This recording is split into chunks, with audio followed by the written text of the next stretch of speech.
14 April 2025ला पंढरपूरवरून पांडुरंगाचे Rukmini मातेचे आशीर्वाद घेऊन आपण पादुका घेऊन निघालो. तब्बल 22 देश, 2 खंड, आशिया आणि युरोप, 17,000 पेक्षा अधिक किलोमीटरचा प्रवास आणि 70हून अधिक देश. तर हा जो एक रोमांचकारी प्रवास होता की आपण पांडुरंगाला भारताबाहेर घेऊन चाललोय, पण त्यासोबत ती परंपरा पण आपल्याला घेऊन जायची. तशी प्रतिकात्मक दिंडी 14 एप्रिल 2025ला निघाली पंढरपूरवरून आणि 22 जून 2025ला लंडन येथे समाप्त झाली. अरे वा, हा खटाटोप कशासाठी आहे सगळा? छत्रपती शिवाजी महाराज आणि भोळा पांडुरंग हे 2 आपल्या महाराष्ट्राचे आराध्य दैवत आहेत. मग त्या पांडुरंगाचं मंदिर का असू नये युकेमध्ये, त्या वारीचं वैशिष्ट्य म्हणजे साधेपणा आहे. बरोबर. कोणी मोठा नाहीये, कोणी छोटा नाहीये, कोणी गरीब नाहीये, कोणी श्रीमंत नाहीये, कोणी काळा नाहीये, कोणी गोरा. हा जो सगळा तुमचा प्रवास होता, तुम्ही आता सांगितलं की रस्त्याने प्रवास होता सगळा, तुम्हाला जर सविस्तर सांगितलं ना तुम्ही की तुमचे अनुभव कसे होते, काय काय अडचणी आल्या, किती देश तुम्हाला मध्ये लागले, तिथली मंडळं, तिथली मराठी लोक, सगळं मला अनुभव ऐकायला खूप आवडेल. हा जो प्रवास होता, हा एक रोमांचकारी प्रवास होता, ना भूतो ना भविष्य.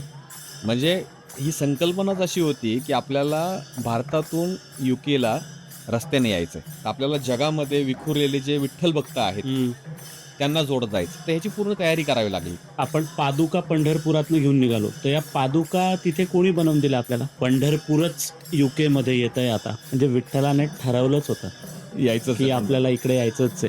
म्हणजे प्रागमध्ये एक 2 महिन्याचा मुलगा, छोटा वारकरी 2 महिन्याचा मुलाला घेऊन आले होते आणि ते फक्त घेऊन नव्हते आले, तर त्याला गळ्यामध्ये माळ, धोतर, गांधी टोपी घालून सजवून आणलेलं होतं. बेल्जियममध्ये तर मला ब्रसेल्समध्ये असं सांगायला आवडेल की त्यांनी ढोल ताशाच्या गजरात मिरवणूक काढली रस्त्यावर. हे सर्व पांडुरंगाने करून घेतलं. वेगवेगळ्या देशामधले विखुरलेले मराठी बांधव, विठ्ठल भक्त असतील, ते एका माळेमध्ये जोडायचं काम झालेलं आहे. सुखी संसाराची सोडून या गाठ, पाऊले चालती पंढरीची वाट. रामकृष्ण हरी माऊली. मंडळी, मी पुष्कर, तुमचं सगळ्यांचा धक्कामार पुष्कर स्वागत करतो आपल्या यूट्यूब चॅनलमध्ये, ज्याचं नाव आहे मराठी माणूस इन युके, आणि आपल्या हक्काच्या मराठी पॉडकास्ट शोमध्ये, ज्याचं नाव आहे तुमच्या आमच्या मनातलं, जिथे आम्ही सांगतो 7 समुद्रापार असलेल्या आपल्या माणसांच्या गोष्टी. मंडळी, तुम्हाला माहिती आहे का, युकेमध्ये पंढरपूर अवतरतंय, युकेमध्ये पंढरी अवतरते. हे ऐकून तुम्हाला जसा सुखद धक्का बसला ना, तसाच धक्का मलाही बसला. मी पण विचार करायला लागलो, अरे युकेमध्ये कसं काय माऊली येते आपले, युकेमध्ये विठुराय कसं काय येत आहे, युकेमध्ये विठ्ठलाचं मंदिर कसं काय येत आहे? हे सगळं शक्य होत आहे एका सच्च्या विठ्ठल भक्तामुळे. त्या विठ्ठल भक्ताला 15 वर्ष झाली आहे युकेमध्ये येऊन, पण 15 वर्षापासून डोक्यात एकच विचार की आपला विठुराय युकेमध्ये कसा येऊ शकतो, आपल्या विठुरायाचं मंदिर युकेमध्ये कसं बांधलं जाऊ शकतं आणि युकेमध्येच पंढरी कशी येऊ शकते. समोर भरपूर प्रश्न आले, भरपूर अडचणी आल्या, पण विठुरायाला युकेत आणायचं आणि विठ्ठलाचं मंदिर युकेत बांधायचं, ही कास त्या विठ्ठल भक्ताने काय सोडली नाही. आज तोच विठ्ठल भक्त आपल्या सोबत आहे. त्याच्याकडनं आपण त्याचा संघर्ष, सगळा प्रवास जाणून घेणार आहोत. मला तुम्हाला एक सांगायला आवडेल की विठ्ठलाच्या पादुका पंढरपुरातनं युकेमध्ये आल्यात बरं का, पण त्या काय विमानाने नाही आल्या, त्या रस्त्याने आल्यात. तो प्रवास त्यांचा कसा होता, हे सगळं करण्यासाठी, हे स्वप्न सत्यात उतरवण्यासाठी त्या माऊलीने काय काय मेहनत घेतली आहे, हे आपण आजच्या पॉडकास्टमध्ये जाणून घेऊया. आज आपल्यासोबत आहेत डॉक्टर अनिल खेडकर, आणि ते आपल्या सगळ्या प्रश्नांची उत्तरं आज आपल्याला देणार आहे. चला तर सुरू करूया आपला आजचा पॉडकास्ट.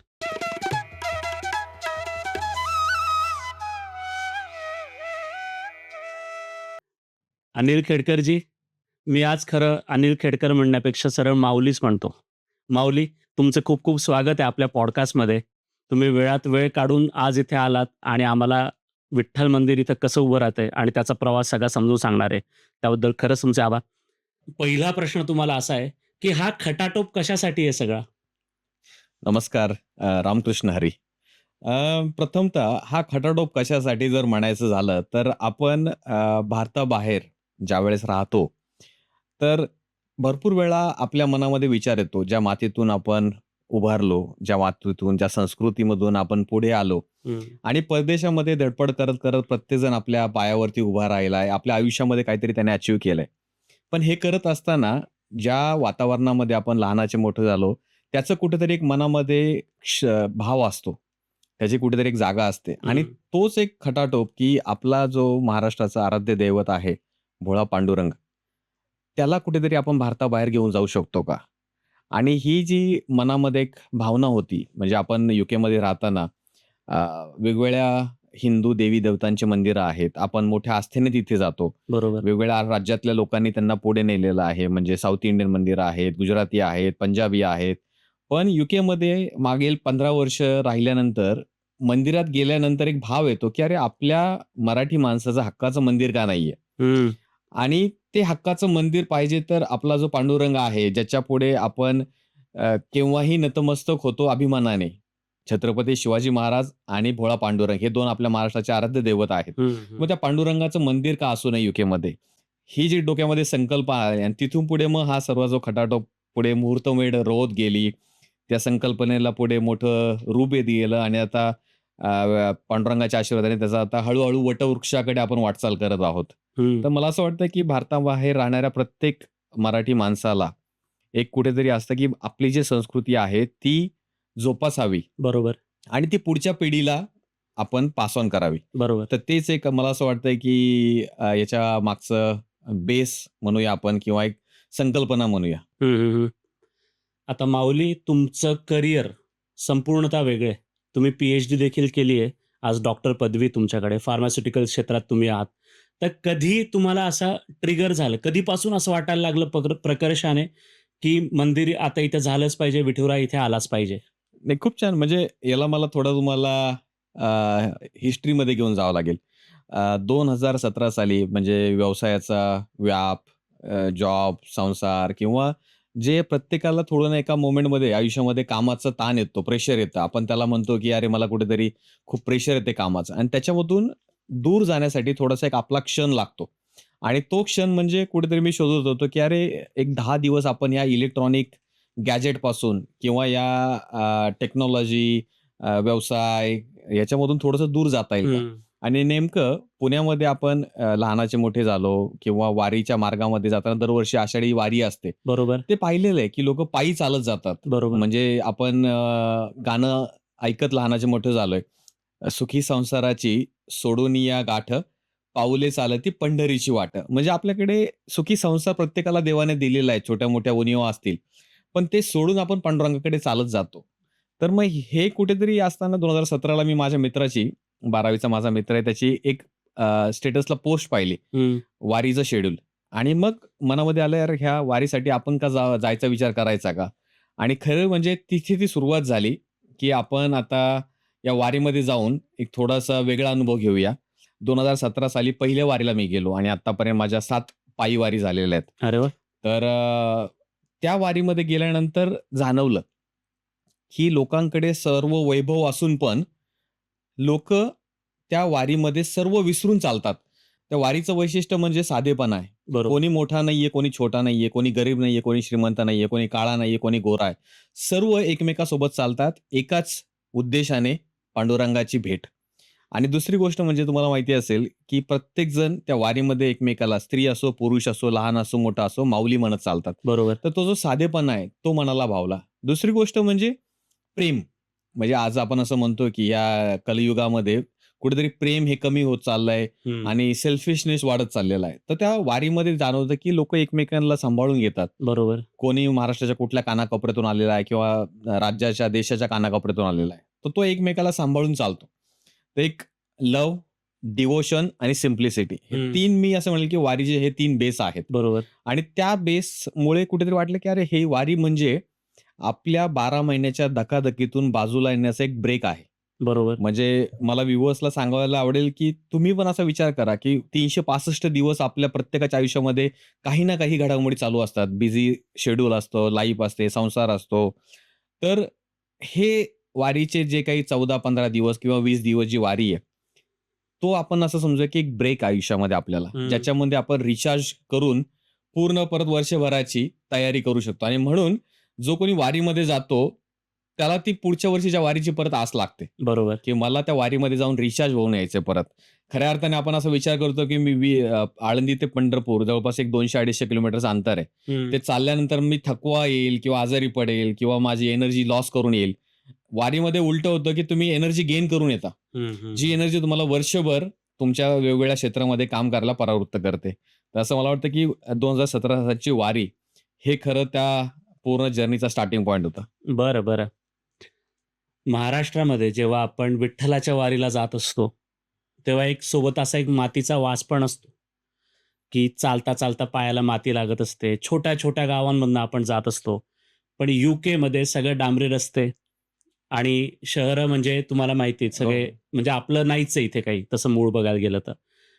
तर तुम्हाला या डांबरी रस्त्यावर असं का वाटलं, की वारीची संकल्पना इथे घेऊन यावी असं का वाटलं?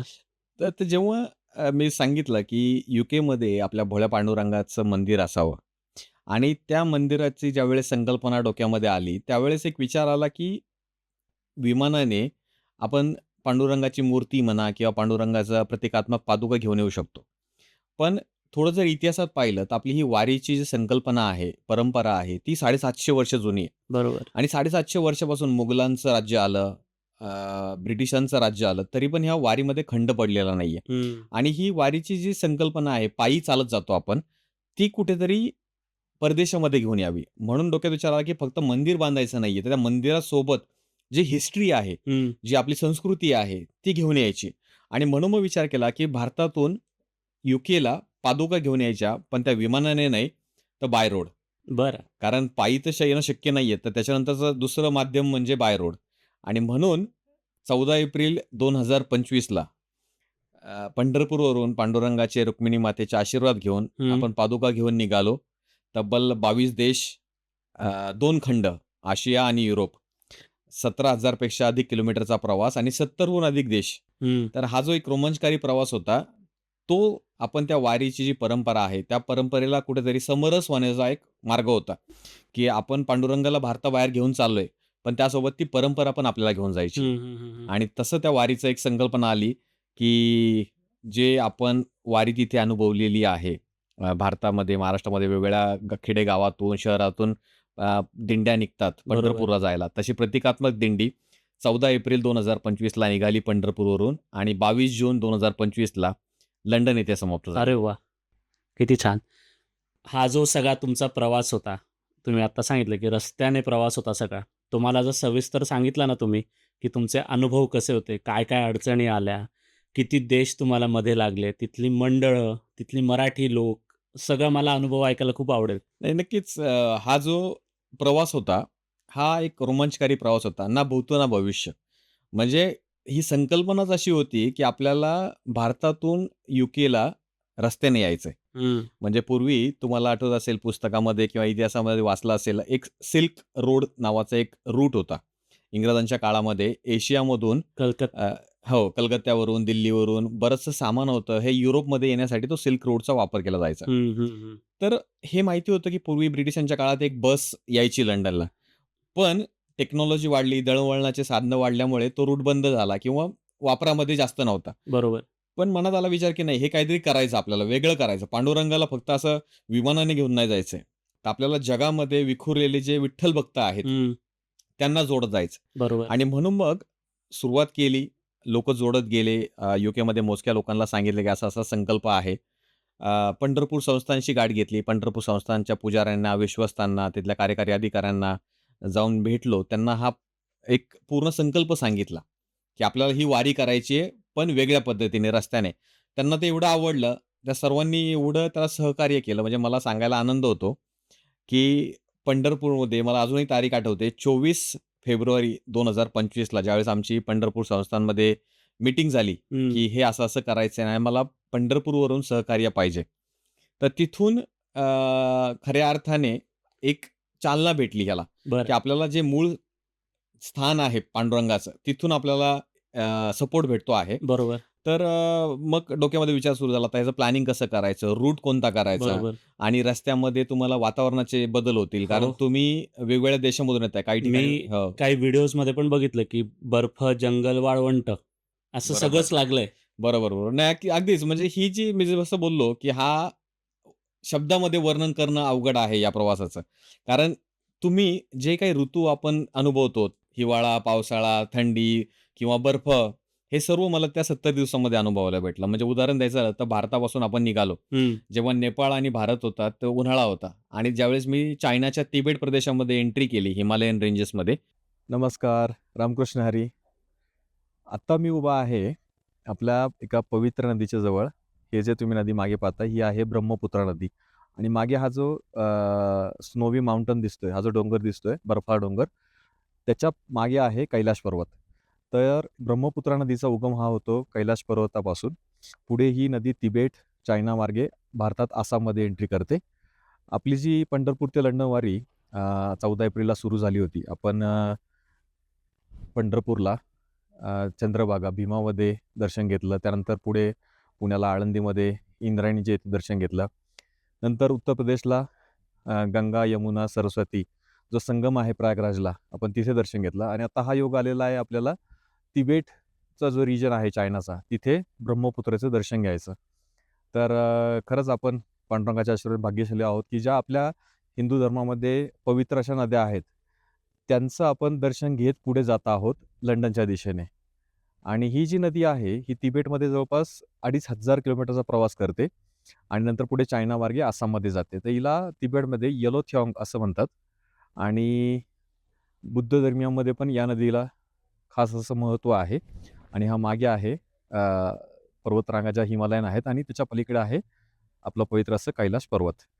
तिथे स्नोफॉल सुरू झाला. म्हणजे बर्फामधून गाडी चालत होती. बरं. त्याच्यानंतर तिबेटचा जो एव्हरेस्ट बेस कॅम्प आहे, हं. म्हणजे मी समुद्र सपाटीपासून 17,500 फूट या अंतरावरती होतो, जिथे आपल्याला ऑक्सिजन ब्रीथ करायला पण त्रास होतो. बरोबर. जो चायना साईडचा एव्हरेस्ट बेस कॅम्प आहे, तिथे गेलो. त्याच्यानंतर चायनातून जेव्हा आपण शिनजांग प्रोव्हिन्स आहे चायनाचा, तिबेटनंतर, तिथे गेल्यानंतर वाळवंट सुरू होतो. बरं. म्हणजे भारतामध्ये उन्हाळा, तिबेटमध्ये बर्फ, खाली उतरल्यानंतर वाळवंट आणि पुढे आल्यानंतर किर्गिस्तानमध्ये पुन्हा जंगल आणि रशियामध्ये जंगल, युरोपमध्ये पाऊस, जॉर्जियामध्ये पाऊस, म्हणजे मिक्स वातावरण जे होतं ते पूर्ण. तर ह्याची पूर्ण तयारी करावी लागली. तयारी म्हणजे काय? तर रूट कोणता आहे? जसं मी बोललो की सिल्क रूट होता. त्या रूटची बऱ्यापैकी माहिती होती. नंतर लागणारे परमिशन्स, की तुम्हाला व्हिसा कोणत्या-कोणत्या देशांचा लागणार आहे. हो, हो. तिसरी गोष्ट म्हणजे की तुम्हाला त्या वातावरणासाठी लागणारी तयारी, कपडे कसे पाहिजे तुम्हाला, गाडी कशी पाहिजे, गाडीचं परमिट कोणतं पाहिजे, इंटरनॅशनल ड्रायव्हिंग लायसन्स तुम्हाला घ्यावं लागेल का? आणि दुसरी एक आश्चर्याची गोष्ट म्हणजे फक्त भारत, नेपाळ आणि यूके या 3 ठिकाणीच आपण रस्त्याच्या डाव्या बाजूने गाडी चालवतो. मध्ये जेवढे देश होते, सर्व देशाला उलट्या बाजूने गाडी चालवायची होती. तर अनुभव खूप वेगवेगळे होते. प्लॅनिंग सुरू झालं. फेब्रुवारीमध्ये पंढरपूर संस्थानशी भेटलो. व्हिसा ॲप्लिकेशन झाले. आणि मग ठरवलं की आता निघायचं. आणि मग 14 एप्रिलला पंढरपूरमध्ये पंढरपूर संस्थानने खूप चांगलं असं मदत केली आणि मला सांगायला आनंद होतो, आश्चर्यापेक्षा आनंद होतो, की ज्या विठ्ठल मंदिरामध्ये हं. आपल्याला विठ्ठल भक्त म्हणून एक 10 ते 20 सेकंद फक्त पांडुरंगाच्या पायावरती डोकं ठेवायला भेटतात. बरोबर. त्या ठिकाणी आपल्याला अर्धा तासापेक्षाही अधिक पांडुरंगाच्या पादुकांचं पूजन करून विठ्ठलाच्या गाभाऱ्यामध्ये बसायचा एक क्षण भेटला. माल्यादीनि सुगन्धेनि मालत्यादीनि वै प्रभो मया रतानि पूजार्थं पुष्पाणि प्रतिगृह्यतां सेवन्तिकां तुलसीमन्तकपाटलाभ्यश्च. अरे वाह! म्हणजे ही जी मोमेंट आहे, मला असं वाटतं की ती अ, पांडुरंगाने एक आशीर्वाद दिला प्रतिकात्मक, की तुम्ही आता हे कार्य करताय, मी तुमच्यासोबत आहे आणि पुढे चाला. मग जसं तुम्ही विचारलं, की याच्यामध्ये प्लॅनिंग काय झालं, चॅलेंजेस काय आले? तर सुरुवात एक होता, की पांडुरंगाचा आशीर्वाद भेटलाय. मग बरोबर. महाराष्ट्र, महाराष्ट्रापासून एम-पी, एम-पी नंतर यू-पीला आलो, यू-पीपासून मग पुढे 22 देश लाईन अप होते. मग Bharat, Nepal, Tibet, China, Kyrgyzstan, Uzbekistan, Kazakhstan, Russia, Georgia, Turkey, Serbia, Bulgaria, Croatia, Austria, चेक Republic, Slovakia, Germany, Luxembourg, Netherland, Belgium, France आणि फायनली यूके. म्हणजे आता तो माझ्यासमोर पूर्ण असा एक प्रवास आहे, रूट हो, मॅप, हो, हो. की या देशामधून मी गाडी चालवत आलेलो आहे. आणि बाकी मग मला असं वाटतं पांडुरंगाने सर्व करून घेतलं. म्हणजे सर्व देशांचे व्हिसा, बॉर्डर क्रॉसिंग, गाडीचं पण म्हणायचं तर गाडीचं जे एक इंटरनॅशनल परमिट लागतो, तो हो. घ्यावा लागतो. 1 वर्ष तुम्ही गाडी भारताबाहेर घेऊन जाऊ शकता. तर त्याचं परमिट घेऊन आपण इंडियाच्या पासिंगवाली गाडी यूकेला घेऊन आलो. बरं. 1 इयरसाठी आपण भारतातली गाडी भारताबाहेर चालवू शकतो आणि नंतर मग लंडनला आल्यानंतर ती परत आपण भारताला कुरिअर केली. बरं. तर ह्या सर्व म्हणजे बेसिक प्लॅनिंग होतं रूट गाडी कोणती घ्यायची, व्हिसा प्रोसेस आणि तिथे वातावरण काय. दुसरी चॅलेंजिंग गोष्ट म्हणजे खानपान. कारण व्हेजिटेरियन असल्यामुळे प्रत्येक देशामध्ये तुम्हाला व्हेजिटेरियन खायलाच भेटेल असं नाही. तर त्याची तयारी, मग पॅक फूड सोबत घ्यायचं. नंतर अजून तुम्हाला काही त्याच्यासोबत तयारी. वेगवेगळ्या देशांमध्ये तुम्हाला लँग्वेजचा बॅरियर येतो. बरोबर. इंग्लिश प्रत्येक ठिकाणी ॲक्सेप्ट होईलच असं नाही. तर चॅलेंजेस भरपूर होते. पण एकदा तो मनात निश्चय केला होता, की आता जायचंच आहे आणि मला वाटतं पांडुरंगाने ते सर्व करून घेतलं. अरे वाह!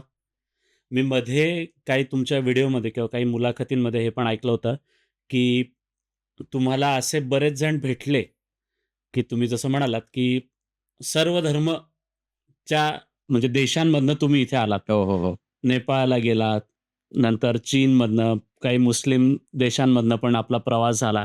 कसा होता अनुभव? मला जसं मी मगाशी बोललो, की वेगवेगळे ऋतू पाहायला भेटले. त्यासोबत एक आवर्जून सांगायला आवडेल, की आपल्या पादुकांचं भ्रमण हे फक्त हिंदू राष्ट्र किंवा हिंदू धर्मीय स्थळापासून नाही झालं, तर बाकीच्या धर्मांच्या स्थळामध्ये पण झालं. भारतामध्ये होतो. पंढरपूरमधून निघाल्यानंतर आळंदी देहू केलं आणि विशेष बाब म्हणजे प्रयागराज, हां, जिथे मागच्या वर्षी महाकुंभ मेळा झाला. बरोबर. त्रिवेणी संगमावरती, जिथे आपल्या 3 नद्यांचा संगम होतो. त्या ठिकाणी आपल्या पादुकांचं पवित्र स्नान झालं. वाराणसीला तिथे रुद्राभिषेक झाला आणि हे करत पुढे गेलो. भारत सोडल्यानंतर लुंबिनी म्हणून एक टाउन लागतं आपल्याला नेपाळमध्ये. तर बरं, लुंबिनी हे आहे गौतम बुद्धांचं जन्मस्थान. बरं. तर आपण जे बुद्ध धर्मीयांचं ठिकाण आहे, त्या ठिकाणी पादुका पोहोचल्या. त्या बुद्ध धर्मीयांचा जो आशीर्वाद आहे, आपण तो घेतला सोबत. त्यानंतर पुढे काठमांडूमध्ये पशुपतीनाथाचं मंदिर आहे, हं, हं. जे की स्वयंभू मंदिर आहे शंकराचं. त्या भगवान शंकराचे आशीर्वाद भेटले आणि धर्मीयांचं सांगायचं झालं तर पुढे गेल्यानंतर उझबेकिस्तानमध्ये तिथे एक 2 मस्जिद आहेत. असं म्हणतं की ज्या मुस्लिम बांधवांना मक्का किंवा मदिनाला जाता येत नाही, त्यांच्यासाठी तिथे समरकंद म्हणून एक टाउन आहे आणि तिथे मस्जिद आहे. बरं. तर ती इक्विव्हॅलंट मानली जाते, की तुम्हाला ती मक्का, मदिनाला जाता नाही आलं तर त्या मस्जिद म्हणजे तिथे पण आपण गेलो. म्हणजे हिंदू धर्म, बुद्ध धर्म, मुस्लिम धर्मीय. पुढे रशियाला आल्यानंतर एक अस्तरखान म्हणून एक गाव आहे. बरं. त्या टाउनमध्ये ख्रिश्चन धर्मीयांची एक मोठी चर्च आहे खूप जुनी आणि जेवढे काही ख्रिश्चन धर्मीय आहेत, असं म्हणतात की ते 4 चर्च आहेत ऑल ओव्हर वर्ल्ड, ज्याच्यामध्ये पवित्र चर्च मानली जाते. तर त्या अस्तरखानमध्ये ती एक चर्च आहे. तर आपण तिथे पण गेलो. बरं. म्हणजे फक्त हिंदू धर्मीयांची जे पवित्र स्थळं आहेत, त्या ठिकाणी नाही, तर बुद्ध धर्मीय, मुस्लिम, ख्रिश्चन यांच्या देशामधून पण त्या तीर्थस्थळांमधून आपल्या पादुका पुढे आलेल्या आहेत. अरे वाह! खूपच मोठा प्रवास आहे हा. खूपच आणि तुमचे अनुभव तर किती आले असतील तुम्हाला या वेगवेगळ्या ठिकाणी. मला एक विचारायचं होतं, की आपण पादुका पंढरपुरातनं घेऊन निघालो. तर या पादुका तिथे कोणी बनवून दिल्या आपल्याला? तर ह्या गोष्टी कशा जुळत गेल्या ना, याचं मी तुम्हाला एक थोडंसं बॅकग्राऊंड सांगतो, की या पादुका ज्या आहेत, ज्यावेळेस पंढरपूर संस्थानशी हे बोलणं सुरू झालं, त्यावेळेस पंढरपूर संस्थानने ज्या सोनाराने विठ्ठलाच्या पादुका बनवलेल्या आहेत, त्याच सोनाराने आपल्या या पादुका बनवून दिल्या. बरं. म्हणजे जे काही आपल्याला वारीशी जसं समरस झालो, तसं पादुका किंवा पादुकांचं विधी, पूजा, पादुकांचं मेकिंग हे पण आपण त्याच पद्धतीने केलं. म्हणजे ज्या सोनाराने पंढरपूरमध्ये स्थित विठ्ठलाची सेवा केली, त्याच सोनाराकडून आपण या पादुका बनवून घेतल्या आणि त्या पादुकांचं विशेष म्हणजे जे की माझ्यासाठी पण अनुभव असा वेगळा होता, की पंढरपूरचे जे पुजारी आहेत, हं. त्या पुजाऱ्यांनी त्या पादुका आपली 14 एप्रिलला विधिवत पूजा होण्या अगोदर 3 दिवस त्या पादुका धान्याच्या कोठडीत ठेवल्या. बरं. तर असं म्हणतात, की ज्यावेळेस सोनार त्या पादुका किंवा ती मूर्ती बनवतात, त्यामध्ये जीव आलेला नसतो. ती एक वस्तू असते. पण त्या पादुकामध्ये जीव येण्यासाठी त्यांना धान्यामध्ये ठेवावं लागतं. तर त्या पुजाऱ्याने 3 दिवस धान्याच्या पेटीमध्ये पादुका ठेवल्या होत्या आणि 4थ्या दिवशी ज्यावेळेस पादुका बाहेर काढल्या, असं म्हणतात, की त्याच्यामध्ये तो जीवन येतं. म्हणजे प्रतिकात्मक जर आपण म्हणायचं झालं, शेतकरी ज्यावेळेस शेतामध्ये अन्न पेरतो, तो अन्न पेरतो म्हणजे काय? तर ते बियाणं लावतो आणि त्या बियाणांचं पुढे जाऊन रोपटं तयार होतं. म्हणजे एक जीव तयार होतो. आणि तेच मला वाटतं कुठेतरी एक संकल्पना आहे, की त्या पादुकामध्ये जीव आणण्यासाठी हं. त्या पादुकांना 3 दिवस आपण त्या धान्याच्या पेटीमध्ये ठेवलं बरं. आणि आनंदाची गोष्ट म्हणजे जे पुजारी पांडुरंगाची सेवा करतात रोज, त्या पुजाऱ्यांच्या हाताने त्या पादुका त्या धान्याच्या कोठडीत ठेवल्या गेल्या. 4थ्या दिवशी ज्या दिवशी आपली ॲक्चुअली पांडुरंगाच्या गाभाऱ्यामध्ये पूजा होणार होती, हं. त्या दिवशी त्या पादुकांचं पूजन झालं आणि मग त्या विधिवत पद्धतीने लंडनसाठी निघाल्या. श्रियं वदानामृततोमायं भवन्ति सत्यासमितानि तद्रौ श्रिय एवैनन्त श्रियामाददाति सन्ततमृचावषट्कृत्यं सन्तत्यै सञ्जीयते प्रजया पशुप्रिय एवं वेदा स्वस्ति श्री मंगल महानिरांजन दीपम समर्पयामि युगे 28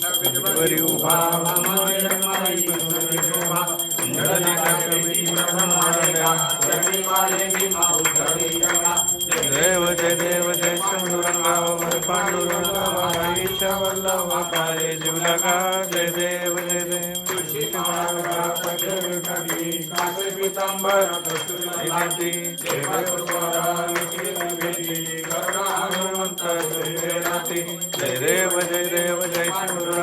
हरे पांडुरंगा वल्लभा काळे जीवलगा जय देव अरे वा. तर मला असं वाटतं की हे सर्व पांडुरंगाने घडवून आणलंय, की तोच सोनार ज्याने पादुका बनवल्या, तोच पुजारी जो पांडुरंगाची पूजा करतोय आणि त्याच पुजाऱ्याने त्यांना जीवन दान देऊन म्हणजे जीव तयार करून पूजा करून आपल्याला मार्गस्थ केलेलं आहे. किती छान. म्हणजे प्रति पंढरपूर आपण म्हणू शकतो. पंढरपूरच UK मध्ये येतंय आता. कारण त्याच्या पादुकांमध्ये जीव पण आलाय आणि पादुका इतका मोठा प्रवास करत इथपर्यंत आल्यात. तर मला अजून एक विचारायचं आहे, की पादुका आपल्या ज्या आहेत त्या सोन्याच्या आहेत का चांदीच्या आहेत? या पादुका आपण चांदीच्या केलेल्या आहेत. बरं. कारण बऱ्याचशा जर तुम्ही आळंदी, देहू, पंढरपूर या संस्थांचे जर पाहिले तर साधारणतः 2 प्रकारच्या पादुका असतात. एक तर खटाव ज्या असतात त्या लाकडाच्या बनलेल्या असतात किंवा दुसऱ्या चांदीच्या असतात. लाकडाच्या त्या वजनाने थोड्याशा जड असतात किंवा त्यांचं मेंटेनन्स वगैरे आपल्याला जमला पाहिजे. तर आपण ह्या ज्या बनवलेल्या चांदीच्या पादुका बनवलेल्या आहेत आणि ह्या चांदीच्या पादुका आपण विठ्ठल रुक्मिणी टेम्पल UK यांच्या खर्चाने आपण बनवून घेतलेल्या आहेत. बरं. आणि पण आपण मेक शुअर केलं की त्याची पूजा, त्याचं मेकिंग ते पूर्ण पंढरपूरच्या पद्धतीने विधिवत झालं पाहिजे. बरं. मी जेव्हा दर्शन घेतलं पादुकांचं, तेव्हा पादुका मी स्वतः बघितल्यात आणि मला असं असतं ना, जागृत वाटतं आपल्याला त्या पादुकांकडे बघून. अगदी तसं वाटत होतं. पण मी सोबत हे पण बघितलं की कलाकुसर खूप होती. मला बघताना असं वाटलं की पादुकांचं वजनही खूप होतं. असं बरोबर. जाणवतं आपल्याला. तर तुम्ही इतक्या देशांमधनं आलात त्या पादुका घेऊन, तर तुम्हाला कारण इतकी चांदी तुम्ही दुसऱ्या देशातनं अशा इतक्या देशांमधनं प्रवास करत घेऊन आलात, तर कस्टमच्या ह्याच्यात काही प्रॉब्लेम आले का? नाही म्हणजे खूपच इंटरेस्टिंग स्टोरी याच्या मागे. आपण एका देशातून दुसऱ्या देशात जाताना जनरली सोनं, चांदी किंवा महागड्या वस्तूंसाठी ना कस्टम डिक्लेअरन्स करायला लागतो बरोबर. किंवा तुमची कस्टममध्ये चेकिंग होते. पण अगेन पांडुरंगाचा काहीतरी आशीर्वाद असेल याच्या मागे. चायनासारखी बॉर्डर जिथे थोडंसं स्ट्रिक्ट चेकिंग होतं म्हणजे लिटरली चायना बॉर्डरला आमची गाडी पूर्ण एम्प्टी करून एक्स-रे स्कॅनर केली. बरं. आमचं पूर्ण सामान, बॅगा एक्स-रे स्कॅनिंग केल्या. आमचं स्वतःची चेकिंग झाली. दुसरी गोष्ट म्हणजे आमच्या गाडीवरचे मॅप फाडले गेले. कारण चायनावाले क्लेम करतात भारताचा काही भाग हा चायनाचा आहे. हो. त्यामुळे आमच्या गाडीवरती जो मॅप लावलेला होता तो त्यांनी काढायला लावला. आणि एवढं असतानाही त्या पादुकांबद्दल त्यांनी एक शब्दही नाही विचारला. तो बॉक्स जो पादुकांचा होता तो स्कॅनरमधून पाठवला आणि त्याच्याबद्दल ना शब्द विचारला की ह्या चांदीच्या आहेत, कशासाठी चालला, काही चालला. तर मला वाटतं कुठेतरी एक देवी शक्ती होती. म्हणजे 22 देशांच्या तुम्ही ज्यावेळेस बॉर्डर क्रॉस करता, साहजिक आहे कोणी ना कोणी त्याला बाजूला घेऊन प्रश्न विचारू शकतो. तर मला सांगायला म्हणजे अभिमान वाटतो की देव कुठे-कुठे आपल्या सोबत असतो. या पूर्ण 22 देशामध्ये एकाही इमिग्रेशन ऑफिसरने किंवा कस्टम ऑफिसरने त्या पादुकांना उघडून दाखवा किंवा त्याचं मेकिंग दाखवा किंवा त्याचं बिल दाखवा हे विचारलं नाही. आता म्हणजे मला एक अनुभव सांगावासा वाटतो की ज्यावेळेस आम्ही त्या सोनाराकडून पादुका घेतल्या, अनफॉर्च्युनेटली ते बिल मराठीमध्ये होतं. बरं. कारण पंढरपूरला पादुका बनवण्याला ते बिलची कॉपी मराठी होती आणि आम्हाला ती धाकधूक होती की आता इंटरनॅशनल बॉर्डरला इंग्लिश जर बिल मागितलं की त्याची व्हॅल्यू किती आहे, तर आमच्याकडे काहीच नव्हतं. पण आजपर्यंत मला कोणत्याच इमिग्रेशन ऑफिसरने किंवा कस्टम ऑफिसरने इनव्हॉइस मागितलंच नाही. एकच फक्त बॉर्डर होती जॉर्जिया रशिया बॉर्डरला. त्यांनी मला ते पादुका बॉक्स ओपन करायला लावला आणि फक्त विचारलं की हे काय आहे? मी बोललो, "this is a religious thing. We are taking it from all the way from India to London आणि for that it's just made up of silver." त्याने फक्त विचारलं की किती वजन असेल? 2 to 3 kilo. Okay, that's fine. You can go. म्हणजे generally तुम्हाला साधं तुमचं महागडं घड्याळ, तुमची महागडी पर्स, एखादी महागडी वस्तू तुमच्यासोबत असेल, ते पूर्ण स्क्रुटिनी करतात की त्याचं बिल दाखवा, कोणत्या देशातून घेऊन आले. तर मला असं वाटतं की कुठेतरी देवाने याच्यासोबत होतं आपल्याला की आजपर्यंत पादुकांना कोणी असं चेकिंग म्हणा किंवा प्रश्न विचारले नाहीत की बिलाची कॉपी द्या. ते मराठी बिल अजून आमच्याकडे आहे. त्याचं इंग्लिश व्हर्जन करायची वेळ पण आलेली नाहीये. अरे वाह!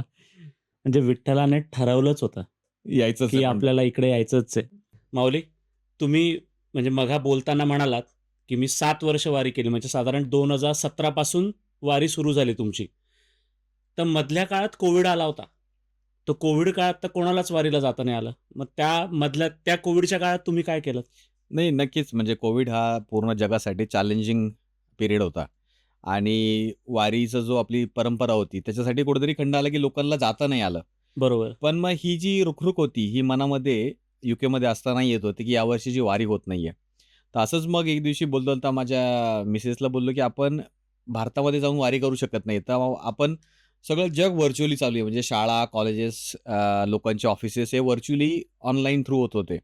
तर आपण व्हर्चुअल वारी करायची का? आणि त्याच्यातून संकल्पनेतून उगम झाला ग्लोबल वारीचा. हं, हं, हं. आणि ग्लोबल व्हर्चुअल वारी आम्ही सुरू केली. तर WhatsApp ग्रुपमध्ये मित्रमंडळींना सांगायला सुरुवात केली, की आपण आळंदी ते पंढरपूर हे जे 200 250 किलोमीटर अंतर आहे, हं, हं. ते आपण आपल्या एरियामध्ये चालून व्हर्चुअली पूर्ण करायचं का? म्हणजे आपण फिजिकली वारीमध्ये सहभागी होऊ शकत नाही, पण आपण व्हर्चुअली पूर्ण करूया.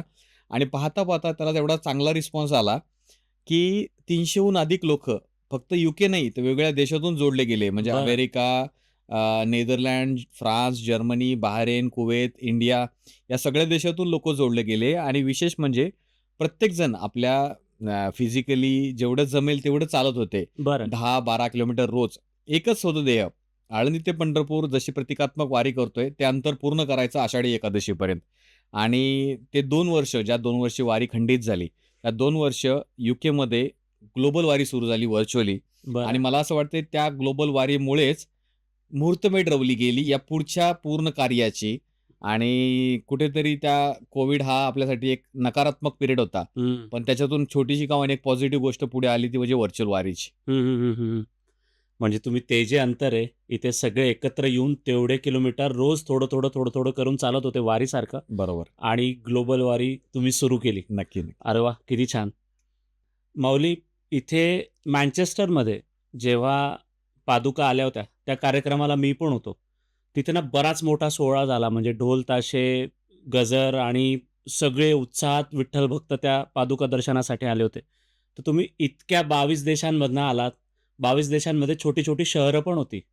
तर त्या छोट्या-छोट्या शहरांमध्ये देखील असे काही कार्यक्रम झाले का? काही अनुभव आहेत का? नाही, माझ्यासाठी तर तसं पाहायला गेलं तर हा एक आश्चर्याचा सुखद धक्का होता प्रत्येक देशामध्ये.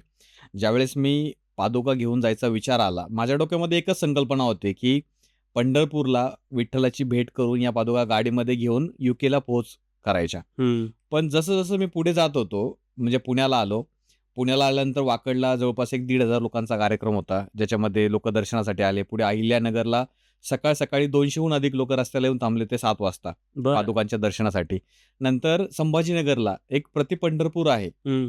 त्या प्रतिपंढरपूरला 300-400हून अधिक लोकं पादुकांच्या दर्शनासाठी आणि जल्लोषात कार्यक्रमासाठी आले होते.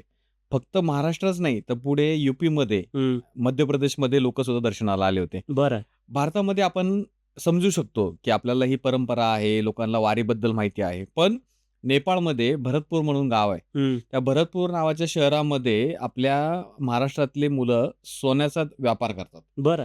ते मुलं मला भेटीसाठी आले आणि असं मला खऱ्या अर्थाने वाटलं, की अरे हे तर आपण कधी इमॅजिन केलं नव्हतं. भरतपूरसारख्या ठिकाणी मुलं येतील भेटायला. आणि जसं मी पुढे सरकत होतो, चायना क्रॉस केल्यानंतर जेव्हा मी चायना आणि किर्गिस्तान बॉर्डरला एक ऑश नावाचं छोटंसं शहर आहे. बरं. त्या ऑश नावाच्या शहरामध्ये जवळपास 150हून अधिक मुलं त्यांनी त्यांच्या कॉलेजच्या हॉलमध्ये पादुका दर्शनाचा कार्यक्रम केला आणि फक्त दर्शन नाही, तर प्रसाद घेऊन आले होते, भजन कीर्तन केलं. म्हणजे एक छोटं गाव जिथे हं. आपण विचारही करू शकतो मराठी मुलं असतील, तिथे असा कार्यक्रम झाला. नमस्कार, रामकृष्ण हरी. आत्ता मी आहे ऑश येथे, किर्गिस्तान. आपला वारीचा दिवस आहे आज 31 दिवस. आणि मला सांगायला खूप आनंद होतो, की हे जे मागे तुम्ही पाहताय, हे आहेत आपले मराठी विद्यार्थी, जे की महाराष्ट्राच्या कानाकोपऱ्यातून आलेले आहेत. पण विठ्ठलाच्या भक्तीने यांना सर्वांना एकत्र आलेलं आहे आणि मी खरंच पांडुरंगाचे आभार मानतो आणि धन्यता मानतो, की हे मुलं त्यांची परीक्षा चालू असताना वेळात वेळ काढून आपल्या पादुकांचं दर्शन घेण्यासाठी इथं आले. आता आपण आहोत वॉश इंटरनॅशनल मेडिसिन स्कूलमध्ये आणि इथे यांनी हा एकदम शॉर्ट पिरियडमध्ये म्हणजे दुपारी 12 वाजता आपलं डिस्कशन झालं काही मुलांसोबत आणि आज संध्याकाळी आपण हा प्रोग्राम करतोय. खूप सुंदर असा प्रोग्राम केला त्यांनी. त्याबद्दल या सर्वांचे मी मनपूर्वक आभार व्यक्त करतो. पांडुरंग त्यांना शक्ती देवो की त्यांच्या जे काही शैक्षणिक कार्य करतायत त्याच्यामध्ये त्यांना भरभराटी भेटो आणि पुढे आयुष्यामध्ये त्यांच्या जे काही इच्छा असतील, मनोकामना असतील त्या सर्व पूर्ण हो, याच मी पांडुरंगाच्या चरणी प्रार्थना करतो. बोला पुंडली कवरदेव हर विठ्ठल श्री ज्ञानदेव तुकाराम पंढरीनाथ माऊली ज्ञानेश्वर महाराज की जय. आणि या पूर्ण प्रवासामध्ये एक आश्चर्यकारक गोष्ट म्हणजे जॉर्जियाच्या तिबिलिसी नावाच्या शहरामध्ये 700हून अधिक मुलं आले होते. बरं. आणि ते फक्त मुलं आले नाहीत, तर त्या हॉलमध्ये जवळपास 2-2.5 तासाहून अधिक टाळ, मृदुंग, पेटी घेऊन मस्त विठ्ठलाचे गाण्याचा अभंग सूर धरला होता.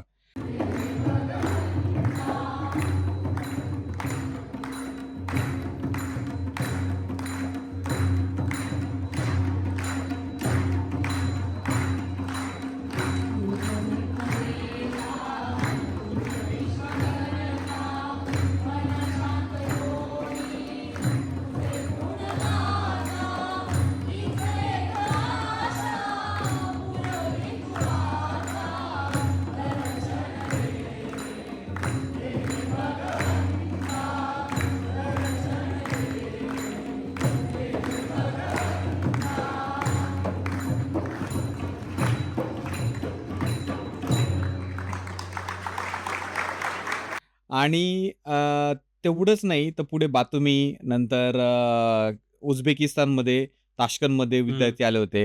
आणि जसं मी युरोपमध्ये एंट्री केली, तर युरोपच्या प्रत्येक देशामध्ये पादुका दर्शनाचे कार्यक्रम होते. म्हणजे बुदापेस्ट, हंगेरीची राजधानी बुदापेस्टमध्ये त्या लोकांना फक्त 2 दिवस अगोदर समजलं की पादुका या बुदापेस्टमध्ये येणार आहेत. त्या बरं. 2 दिवसामध्ये त्यांनी 100हून अधिक विठ्ठल भक्त दर्शनासाठी आले. त्यांनी छोटेखानी कार्यक्रम केला.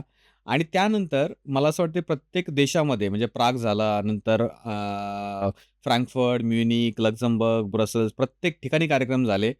आणि ते कार्यक्रम असे होते की एका वरचढ एक. म्हणजे प्रागमध्ये एक 2 महिन्याचा मुलगा, छोटा वारकरी 2 महिन्याचा मुलाला घेऊन आले होते आणि ते फक्त घेऊन नव्हते आले, तर त्याला गळ्यामध्ये माळ, धोतर, गांधी टोपी घालून सजवून आणलेलं होतं. अरे वाह! म्हणजे लोकांचा हा भाव होता की माझा पांडुरंग हा 7 समुद्रापार आलेला आहे, तर माझं लहान मुलाला पण आशीर्वाद घ्यायचा आहे. आणि बेल्जियममध्ये तर मला ब्रसेल्समध्ये असं सांगायला आवडेल की त्यांनी ढोल ताशाच्या गजरात मिरवणूक काढली रस्त्यावर. म्हणजे ब्रसेल्समध्ये बरं. विठ्ठलाच्या पादुकांची मिरवणूक निघाली.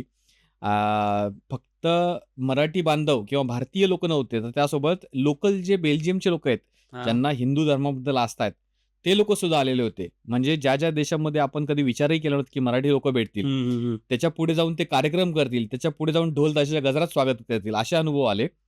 आणि ज्यावेळेस मी फ्रान्सचं कॅले सोडून इंग्लंडच्या डोव्हरला आलो. त्या डोव्हरला आल्यानंतर जवळपास 100 ते 150 आपले मराठी बांधव हे माझ्या स्वागताला उभे होते. एक अतिशयोक्ती वाटेल तुम्हाला, पण मी एक त्याचं मला जी माझी भावना होती मनामध्ये ती सांगतो. ज्यावेळेस प्रभू रामचंद्र हे श्रीलंकेवरून सीतामातेला घेऊन अयोध्येला आले असतील आणि लोकांनी गुढ्या उभारलेल्या असतील, तो जो त्यांच्या मनामध्ये भाव असेल, तो एक्झॅक्टली भाव ज्यावेळेस मी 70 देशांचा प्रवास करून यूकेमध्ये पोहोचलो आणि ज्या मी इंग्लंडमध्ये पाय ठेवला, त्यावेळेस जे समोर लोक उभे होते भगव्या पताका घेऊन, ढोल ताशे घेऊन, त्यावेळेस कुठेतरी समाधान होतं की एक कार्य मी हातात घेतलेलं होतं, ते कुठेतरी पूर्णत्वाला आलेलं आहे. हे जी ग्लोबल जर्नी सुरू केली होती, ती पूर्णत्वाला आलेली आहे. तर मला असं वाटतं की हे सर्व पांडुरंगाने करून घेतलं. वेगवेगळ्या देशामधले विखुरलेले मराठी बांधव, विठ्ठल भक्त असतील, ते एका माळेमध्ये जोडायचं काम झालेलं आहे. आणि यूकेमध्ये पोहोचल्यानंतर 22 जूनला आपण वारीची सांगता केली. बरं. थाटामाटात लंडनच्या टॉवर ब्रिजवरती आपण वारीची सांगता केली. म्हणजे पंढरपूरच्या विठ्ठल मंदिर ते लंडनचा टॉवर ब्रिज हा असा आपला प्रवास होता. आणि तिथे ते संपलेली नाही वारी. तर त्यानंतर यूकेमध्ये जवळपास 85 कार्यक्रम झाले. तर बरं. मला सांगायला आनंद होईल की मलाच पहिल्यांदा असं समजलं, मी यूकेमध्ये 15 वर्षापासून अधिक राहतोय. तर यावेळेस समजलं की यूकेमध्ये 48 छोटे-मोठे ग्रुप आहेत. मंडळं म्हणा किंवा छोटे-मोठे ग्रुप म्हणा, त्यांनी कार्यक्रम केले. काही छोटेखानी छोट्या-छोट्या शहरांमध्ये कार्यक्रम झाले. तर जवळपास 85 मंडळांनी हे यूकेमध्ये सहभाग घेतला. बरं. तर हा एक आश्चर्यकारक आनंदाचं वातावरण होतं, मी असं म्हणेल. म्हणजे तुम्ही पंढरपुरातनं निघाले, इतके देश कव्हर करत तुम्ही निघालात आणि प्रत्येक देशात विठ्ठल भक्त तुम्हाला भेटत गेला. तो विठ्ठल भक्त आणि स्वतः पांडुरंग तुमच्यासोबत गाडीत होते. ते तुम्हाला बळ देत गेले आणि या सगळ्यांचं बळ एकत्र करून तुम्ही सुखरूपरित्या यूकेमध्ये पण आला आहात आणि आपल्या विठ्ठलाच्या पादुका देखील इथपर्यंत येऊन पोहोचल्या आहेत. तर मी तुमचे जे काही व्हिडिओज होते YouTubeवर आणि Instagramवर वगैरे मी काही व्हिडिओज बघितले. त्यात मी एक गाडी बघितली. ती गाडी पण फार छान सजवली होती. त्याच्याबद्दल आम्हाला सांगा ना? नाही, नक्कीच म्हणजे जसं मला वाटतंय पांडुरंगाने मन बनवलं होतं, परदेशात भारताबाहेर जायचंय माझ्या विठ्ठल भक्तांकडे. हं, पंढरपूरची जी खासियत आहे, की विठ्ठल भक्त जे पुंडलिक होता, त्या पुंडलिकाला भेटण्यासाठी पांडुरंग आला. बरोबर. तर मला वाटतं, की जे भारताबाहेरचे भक्त होते, त्यांना भेटण्यासाठी स्वतः पांडुरंगाने तयारी केली होती. हो, हो. आणि या वारीमध्ये मला अनुभव असा होता, की जे काही मला प्रश्न किंवा प्रॉब्लेम आले, त्याला 24 किंवा 48 तासामध्ये काही ना काही सोल्युशन यायचं. बरं. आणि त्याचं उदाहरण म्हणजे ही गाडी पण सांगतो. जेव्हा मी यूकेला तयारी करत होतो निघायची, की गाडी कोणती घ्यायची, प्रवास कसा सुरू करायचा, त्यावेळेस मी माझ्या स्टेटसला या वेळापत्रकाबद्दल एक माहिती टाकली होती, की हं. अशी-अशी एक वारी होतीये. माझे मित्र आहेत मुंबईला, धनाजी वनवे. बरं. त्यांनी तो स्टेटस पाहून मला कॉल केला, की "अरे वाह! खूप चांगलं काम करताय," असं-तसं. आणि "काय करणार आहे पुढे?" तर मी म्हटलं, "काही नाही, आता इंडियाला आल्यानंतर मला एक गाडी पाहिजे आहे आणि त्या गाडीचं मला हं. तयारी करायची." त्यांचं दातृत्व एवढं मोठं, की त्यांनी लगेच सांगितलं, की "उद्यापासून गाडीचा सर्च थांबवा. माझ्याकडे जी गाडी आहे, ती गाडी मी तुम्हाला देणार आहे आणि दुसरी कोणतीही गाडी घेऊन जायची नाही." तर त्यांनी मी इंडियाला पोहोचायच्या 2 दिवस अगोदर ती गाडी माझ्या घरी आणून सोडली पुण्याला. तिथून ती गाडी आपण सजवून पंढरपूरला गेलो आणि त्या गाडीचं म्हणजे मला सांगायला आनंद होतो, की महिमा आपल्या लोकांचं कसं असतं, की ज्या रथामध्ये किंवा ज्या वाहनामध्ये पादुका ठेवलेल्या असतात, त्या पादुकाला थोडंसं आपण रिस्पेक्टफुली दर्शन करतो, की हे त्या देवाचं वाहन आहे. हं, हं. तर ज्या ठिकाणी ती गाडी गेली, लोकांचं पादुकांचं दर्शन नाही झालं, तर लोकं त्या गाडीचं दर्शन घेत होते. बरं. आणि मला एक सांगायचं म्हणजे, की ज्यावेळेस पुण्यामध्ये ही गाडी आली, वाकडला कार्यालयामध्ये हा एक कार्यक्रम ठेवला होता पादुका दर्शनाचा आणि कोकणामधून 2 व्यक्ती या पुण्याला आल्या होत्या. त्यांनी न्यूजमध्ये किंवा सोशल मीडियाला कुठेतरी पाहिलं, की आपला पांडुरंग हा परदेशात चाललाय. हं. तर ते दर्शनासाठी आले बरं. आणि वाकडला त्यांना यायला उशीर झाला. तर रात्री 11:00ला कार्यक्रम संपला होता. तर ते कार्यालयामध्ये आले आणि तिथे कोणीतरी सांगितलं, की कार्यक्रम हा संपलाय आणि या पादुका बावधनला गेलेल्या आहेत. तर माझ्या घरी पादुका आहेत हे त्यांनी कुणीतरी तिथे लोकली सांगितलं असेल. ते शोध काढत-काढत माझ्या घरी रात्री 2 वाजता पोहोचले. आमच्या सोसायटीच्या बाहेर आल्यानंतर त्यांनी वॉचमॅनला सांगितलं, की ती जी गाडी दिसतीये, त्या गाडीचं आम्हाला दर्शन घ्यायचंय. तर वॉचमॅनने साहजिकच त्यांना सांगितलं, की आता रात्र झाली आहे. हं. तर ते बोलले, "काही हरकत नाही." सोसायटीच्या बाहेर एक मंदिर आहे गणपतीचं. हं, हं. आम्ही त्या मंदिरामध्ये थांबतो. सकाळी 4-5 वाजता ज्यावेळेस ती गाडी जाईल, आम्ही दर्शन घेऊन निघून जाऊ. वॉचमॅनला काय वाटलं माहीत नाही. त्याने सांगितलं, की "ठीक आहे, तुम्ही जाऊन पहा. ते लोकं जागे असतील, तर तुम्ही दर्शन घेऊ शकता." रात्री 2:30 वाजता ती व्यक्ती आमच्या घराच्या बाहेर येऊन थांबली होती. एक 60-65 मधला व्यक्ती, वारकरी अटायरमध्ये, धोतर, पांढरा कुर्ता, गळ्यामध्ये माळ आणि एक 20च्या आतमधला मुलगा त्यांच्यासोबत. मंडळी, हा पॉडकास्ट आपल्याला इथेच थांबावा लागतोय. मला माहिती आहे अनिल माऊलींसोबत खूप छान गप्पा रंगल्या आहेत. आपले विठुराय लंडनपर्यंत कसे आले, त्यांचा प्रवास कसा होता, 22 देशांमधनं 70 दिवस गाडी चालवत ते इथपर्यंत आले. तो प्रवास त्यांनी या पॉडकास्टमध्ये सांगितला आहे. आता पादुका तर लंडनपर्यंत येऊन पोहोचल्या आहेत, पण पुढे काय? पुढे मंदिर उभारलं जाणार आहे का? काही वेगवेगळे कार्यक्रम घडणार आहेत का? ग्लोबल वारी सुरू होणार आहे का? जसे 70 दिवस 22 देशातनं गाडी चालवतो अनिल माऊली इथपर्यंत आले, आता परत 70 दिवस पुढच्या आषाढी एकादशीला परत जाणार आहेत का? हे सगळं आपण पुढच्या पॉडकास्टमध्ये बघणार आहे. पुढचा पॉडकास्ट लगेचच्या शनिवारी रिलीज होणार आहे. त्यामुळे लोकांना चॅनल सबस्क्राईब करायला सांगा. तुम्ही देखील चॅनल सबस्क्राईब केलं नसेल तर नक्की सबस्क्राईब करून ठेवा. पुढचा पॉडकास्ट देखील खूप छान आहे. अनिल माऊलींसोबत आपण भरपूर गप्पा मारणार आहोत. नक्की चॅनलला सबस्क्राईब करा. तुमचं प्रेम भरभरून मिळतं आहे. हे प्रेम असंच राहू द्या. आता भेटूया आपण तुमच्या आमच्या मनातल्याच्या पुढच्या भागामध्ये. अनिल माऊलीच आपल्यासोबत असणार आहेत. जय हरी विठ्ठल.